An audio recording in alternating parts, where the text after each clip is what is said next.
Welcome to 101. I'm Rick Kaplan. My guest today is Wayne O'Neill of Reset, and this is part two of, obviously a two-part series. Wayne, how are you today? I'm great. Missed talking to you over the last week, so I'm glad to get back to part two. Yeah, I think, a lot of the information is great, especially for the times we're in right now, Right. going forward as well. So what do you think that investors, where do you think they're going to be placing money for capital projects in the United States? Well, the biggest priority, not just because of COVID, but is definitely healthcare. I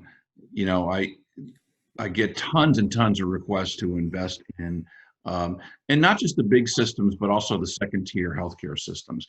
After that, higher education. And I know higher education looks a little bit turbulent. Everybody's worried about, how are we going to balance this of sports and kids coming back on campus? But actually, they're interested in both the private side, interestingly enough, as well as public education. But something that's been jumping up over the last few weeks is government, state government, county government, cities, as they start to experience the pain of budgets. That has become more and more attractive to the investment community. And, right now we're working with 5 different states to try to figure out how to stand them up, and leveraging those offshore funds. So that's really the priorities right now. Yeah, and I can understand that because I was just reading the other day that the Boston hospitals, now that I'm not talking about all of healthcare, but Boston hospitals, they're going to be in the hole about $5 billion. Totally believable.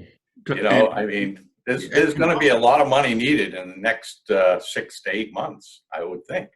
And Boston healthcare is robust. Boston healthcare is, it's a big city. It's a lot of research.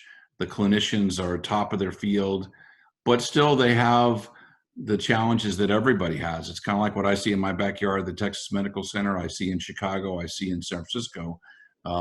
Even the best systems who are financially very conservative have just reached this point where they have to choose between spending and hoarding money. And that's why this infusion of more creative financial solutions is just timely. It was timely before, but now it's gone from a nice discussion to a have-to discussion. That's what I see really occurring. And I can talk more about, how that gets scoped out, but that's what's going on now. And people want to reach out to you. Yes. They can either contact me and I can give them all your information, or they can reach out to Reset and just ask for Wayne O'Neill. Absolutely. So what are an example of assets that project owners could be monetizing right now? Well, yeah, I'll just go right from a call we had this morning. It was a pretty large system that, when we looked at all of their mobility assets, and I'd say mobility, not just parking, because that's what it really is like, the assets that people use to get to campuses. And some of it's parking, but some of it is also Uber and Lyft and public transportation also. All of those rolled in are normally worth a pretty significant concession value. For a 10 to 15 hospital system, that could be anywhere from 300 million to 500 million. So just starting with that piece of cash for a 30 to 50 year engagement on a concession, that's pretty shocking to a lot of systems. The thing that becomes even more interesting is for them to learn that their credit rating itself is worth a significant amount of money. In this particular case, we had a discussion with that system, and they're trying to stand up a couple of bed towers and then some micro hospitals and then some ambulatory care. They were sitting on another $400-500 million just based on their credit rating alone. It could be for a 20-year period of time. It could be for longer, but lots of times they're used to, having that impact their bond rating. This doesn't impact their bond rating at all. This is totally off balance sheet. So again, it's not like people don't know about this, but this is a time of creativity. with the crisis that's on top of us. That's what's going on there. So Even the dog agrees with you. yeah, sorry for that. So, you're talking about, the credit ratings and things like that. So, all parties that benefit from special purpose entities or Yes, securitized credit, tenant lease. right. So you're speaking to that type of a client. That's correct. That's correct. And look, what's also important. So it does beg the question of like, how do you engage? And I can talk this about whether it's a healthcare system or a higher ed system. It's definitely the people who have operational responsibility who are then connected to mission.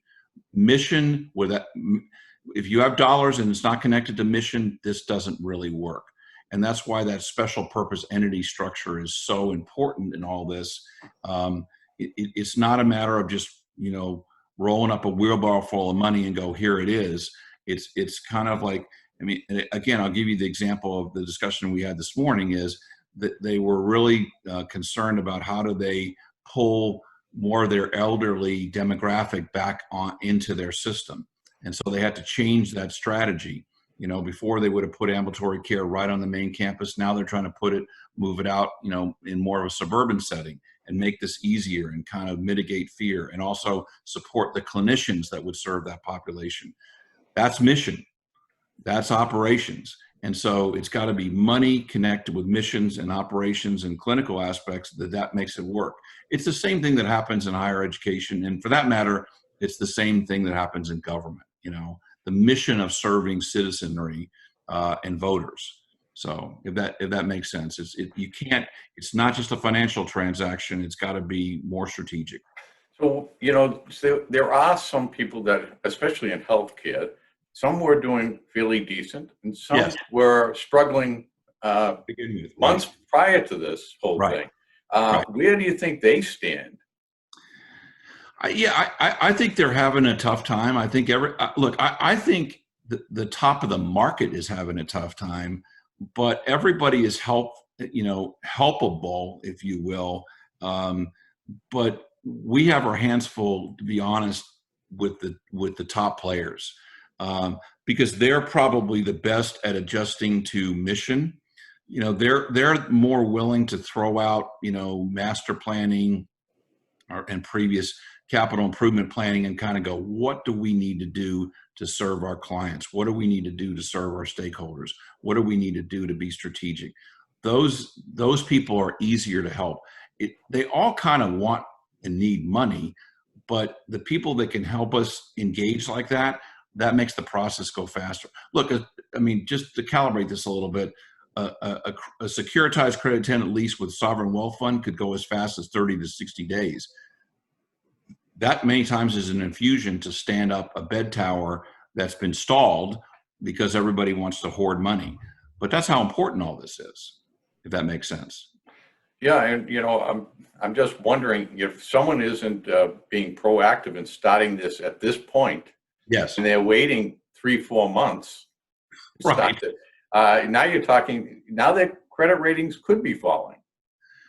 Could be, and part of our practice, we serve a lot of design and construction firms, and so they're kind of the canary in the coal mine. They hear about scope that is being stalled, and so look, this is not a selling process. This is an engagement process, and so you're exactly right. If you continue to just wait, your environment will deteriorate. Whereas if you prophylactically deal with it and kind of look at what all your options are, most of the time you would never guess that the Norwegian sovereign wealth fund would want to invest in your healthcare system or in your campus. That's not the fault of anybody. That's not a competence issue. But I find that disconnect is virtually everywhere in every marketplace. And again, I see New England and New York as very, very sophisticated markets, but they still need solutions and creative solutions that they've not been leveraging all along. So the discussion has to begin now. That's correct. It's an immediate thing, and it's got to be proactive, because here's another thing from our first session. This is not somewhat where you come in and just do a PowerPoint and everybody understands. You got to talk about it, let everybody sleep on it for a couple, 3 days, talk about it, sleep on it, socialize it internally. It's a bigger strategic discussion, because again, what I find is that mission is evolving all the time. So this fits right into the flow of what we're talking about. Introducing this disruptive funding model to the stakeholders. Right. You know, in the current economy, how do you think that that will be received? Well, I think it's always received. You know, I mean, I believe in catastrophizing things, and I always tell clients that when we start the discussion, you need to kind of kick the can around a little bit, and you need to kind of look at everything with a third eye. I get that, but this is a disruptive time, and normally, look, here's the way this goes. There's a ton of excitement when we all of a sudden tell a system you can have access to 600 to 800 million dollars of capital that you didn't even realize. It's kind of like finding money in your jeans that that you hadn't been wearing for a while, and there's big excitement. Then they kind of pull, oh wait a minute, there's got to be a catch here. This got to be some plot that we don't really see. What's the catch? Then we come back to mission. Then we come back to where do you need to go, because part of all this is if it's not about standing up the system for patients, for clinicians, same thing on higher education, for students, for parents, for the people that run the university, it's not going to work. It can't be just throwing money at it. It's got to be connected to how that institution makes an impact in the community, because that's what all the investors pay attention to. That's what makes America, by the way, pretty attractive. So if you had 3 bullet points, yes, to put out to people that are either investing or own a healthcare facility, or any type of property, really, what would those 3 bullet points be that you would? Well, to examine, I mean, look, to me, it all starts. The first bullet point is it starts with your customers. In any vertical.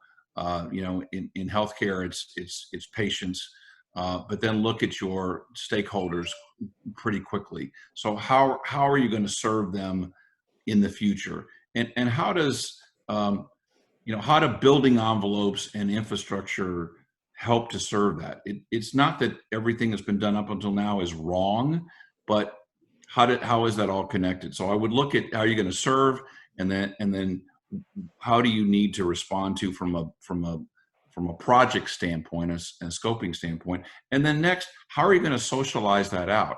The special purpose entity is really important structure, because it's not the same. Just send out a request for proposal. Everyone comes in and does an interview. This is really kind of a sole source, collaborative kind of solution where a whole team comes together connected to a mission. That's different. That's really disruptive. And getting your arms around that's probably the third leg of the stool. And that's got to, when I say get your arms around it, it's got to be the top leadership level, people that really own mission. They've got to get their arms around it and see it as being leveraged, not just being bought. Well, it's all valuable information, and I'm sure people that that are looking for the funding, yes, they need to get out there right now. Right. And if they want to talk to anyone, it's got to be to Wayne O'Neill, of course. I think there's more people than me, but look, but you're the only one on the interview. I appreciate that. Look, I have a special soft spot for my clients who are in design and construction. They're all suffering in a different way too, but they all know, we put I'll just leave you with this final note. Several of our Wall Street partners just said, hey, listen, we need to do 10 to 15 credit tenant lease projects that are 100 to 400 million dollars. Could you go out to your practice and find those? And it's funny, I started with construction firms and I went to design firms. It didn't take me that long to find projects that were shovel ready and had stalled. And then from there, it wasn't too tough to start those discussions with those systems. So sometimes it's everybody is sitting on information that's hiding in plain sight, and that's how our practice kind of all works together. So. Well, they can throw me 10 million. I can find something to use it with. Wayne, I want to thank you, Wayne. Always a pleasure to speak with you. Yeah, thank you, Rick. Thank you. Talking with Wayne O'Neill of Reset, and this was part 2. And if you missed the first one, you can go back on YouTube and see the first one. This is going to be airing this week as well. Again, a thank you, Wayne. Like I said, always a pleasure to speak with you. Yeah, can't wait to get back to New England. Can't wait for I don't know how soon everybody's going to be able to travel, but can't wait to see you. It's nice to see you like this, but I want to see you more in person. So thanks. I appreciate same gesture back at you. Okay, thanks, Rick. Thank you, Wayne. Goodbye. Thank you for watching today's interview. If you'd like to be a guest, a sponsor, or even advertise in the New England Real Estate Journal, you'll find our contact information in the description box below.